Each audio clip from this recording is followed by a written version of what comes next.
High বন্ধুরা, কেমন আছেন সবাই? আশা করি ভালো আছেন। ভিলেজ নিউজ টপ টেনের পক্ষ থেকে আপনাদের সবাইকে আন্তরিক শুভেচ্ছা অভিনন্দন। আসসালামু আলাইকুম। আজকে আমি পেঁপের একটি রোগ দেখাবো, সেটা হচ্ছে কি পাতা কুঁকড়ে যাওয়া এবং পাতাটা হলুদ হয়ে মোজাইক ভাইরাসে পরিণত হয়ে যাওয়া।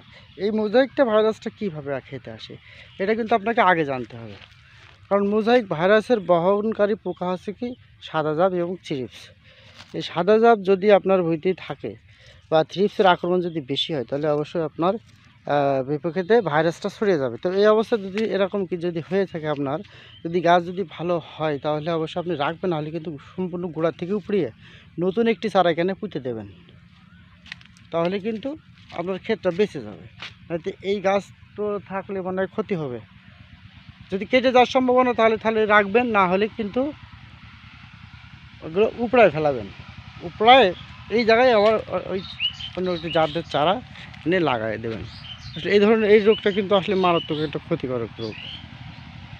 এর কোনো নির্দিষ্ট কোনো কিন্তু ওষুধ নাই, যে নির্দিষ্ট কোনো ওষুধ নাই এবং নির্দিষ্ট কোনো ট্রিটমেন্টও নাই।